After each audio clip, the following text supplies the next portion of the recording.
Pernah gak lo di Bali pas lagi nyepi? Gue enggak, gue juga belum pernah sih. Gue gak pernah. Nah kalau lo belum pernah, pokoknya biar lo kebayang ya. Tiap nyepi, kalau di Bali tuh pasti bener-bener cuma beberapa orang doang yang keluar karena urgent juga.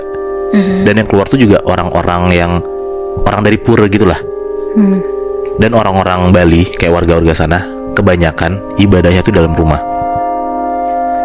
Nah itu emang karena tradisi orang sana, yang orang luar pun juga harus patuhin tuh dan respect lah sama hal itu. Biasanya ada aja orang-orang pendatang yang gak peka sama tradisi nyepi. Apa yang gak boleh, apa yang boleh, sampai akhirnya mereka tuh ngelanggar dan mereka kena sial sendiri. Gue dapet cerita ada satu pasangan yang lagi di Bali, namanya Kemal dan Biani. Mereka tuh lagi honeymoon di Bali tuh panjang lah, sekitar 2 mingguan. Selama liburan mereka tuh berdua doang, dan mereka tuh pindah-pindah hotel. Awalnya di Canggu, pindah Seminyak, sampai terakhir pas banget mau nyepi tuh mereka pindah ke salah satu villa di Ubud. Dan ini udah hari ketiga mereka tinggal di villa itu. Oke. Udah hari ketiga mereka di situ, mereka baru ngeh ada lukisan di kamar mereka sendiri. Itu tuh serem banget. Padahal tuh mereka ngerasa kayak di 1 hari, 2 hari pertama tuh kayak biasa aja. Setiap mereka ngeliat lukisannya tuh kayak ya udah nggak ada yang masalah gitu. Lukisannya itu lukisan barong. Di situ tuh Biani, istri Kemal, nurunin tuh lukisannya karena dia ngerasa takut. Nah di situ tuh mereka ngerasa udah kayak bosen banget lah. Beberapa hari di Bali yang udah enak-enak banget, tiba-tiba nyepi. Mereka kan gabut kan, kayak bingung mau ngapain. Nah akhirnya Kemal bilang lah ke Biani kayak, yaudahlah kan kita orang Jakarta ya, bukan orang Bali. Yang nyepi kan mereka. Yaudah kita seru-seruan sendiri yuk. Kita Netflixan, kita ngebir. Yaudah mau gak kamu? Nah Biani bilang kayak, oh yaudah boleh-boleh sayang. Itu sekitar jam 9 malam.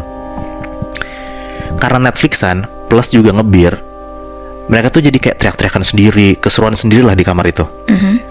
Nah pas lagi ketawa-tawa, tiba-tiba mereka dengar kayak ada suara tapakan kaki kencang banget. Kayak dong, dong, dong. Kayak orang lewat gitu loh. Tapi di luar kamar ya. Kayak yang jalan tuh sosoknya gede. Oke. Akhirnya Kemal keluar kamar tuh buat ngecek. Pas Kemal keluar pintu dan nengok ke kanan ke kiri, itu gak ada apa-apa, kosong. Nah pas Kemal masuk lagi kamarnya, dia ngelihat ternyata lukisan yang udah Biani copot tiba-tiba kepasang sendiri di dinding. Lukisan yang tadi dicopot itu? Iya, lukisan barong itu. Nah mereka sadar dong kayak, kok tiba-tiba pindah? Ada gak beres dong.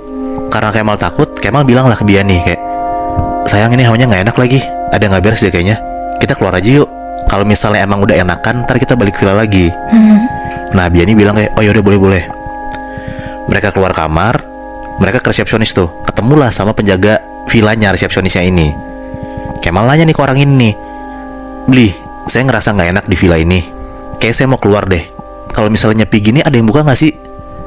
Nah si Blinya kaget lah, dia bilang kayak, loh mas mau kemana?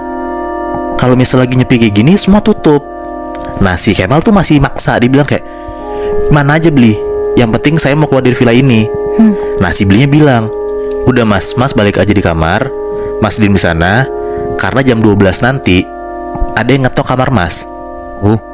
Mas tungguin aja ya di sana, jangan kemana-mana. Gimana tuh maksudnya tuh? Ya Biani sama Kemal ngerasa kayak bingung dong, ada yang gak beres lah nih. Iya. Gua gak boleh keluar, dan jam 12 ada yang ngetok. Pun juga si Bli ini gak bilang Siapa orangnya? Iya, jam 12 tuh ada apa gitu loh. Nah Kemal bilang lah ke Biani kayak, udah gak usah didengerin, kita cabut diem-diem aja yuk, kita keluar. Cabutlah mereka ke parkiran mobil buat ngambil mobilnya mereka. Pas banget masuk mobil, mereka berdua tuh di parkiran ketemu sama mbok-mbok penjaga villa itu juga. Nah tiba-tiba ditahan tuh sama mbok villanya. Nah ditanya, mas mbak mau kemana? Kan gak boleh keluar kalau lagi nyepi. Udah mas mbak, kalian ke kamar aja, kalian tunggu aja jam 12 nanti ada yang ngetok kamar kalian. Berarti ini 2 orang yang berbeda tapi ngomong hal yang sama? Iya. Oke. Sama-sama orang penjaga villa itu ya. Oke. Akhirnya mau gak mau ya mereka masuk kamar lagi dong. Dan mereka tuh bener-bener mikir banget kayak, jam 12 tuh sebenarnya ada apa gitu loh. Pas jam 00.00, dalam keheningan itu di kamar mereka dengar ada suara kotokan pintu. Oke. Tok tok tok. Akhirnya dibukalah sama Kemal. Pas dibuka, Kemal sama Biani tuh lihat di depan mereka itu ada ibu-ibu yang dia bilang kalau dia itu pemilik villanya. Perawakan ibu-ibu ini tuh pakai kebaya Bali, berdiri tegap kayak orang terpandang gitulah. Terus ibu-ibu ini senyumin mereka, Terus bilang kayak gini, "Misi mas, mbak, kalian dari tadi berisik. Sementara ini lagi nyepi. Saya nggak tahu kalian akan selamat atau enggak. Silakan sekarang mas, mbak balik ke kasur. Mas mbak diem dan patuhi, karena nanti akan ada yang datang untuk ngecek mas sama mbak beneran patuh atau enggak. Oke. Permisi."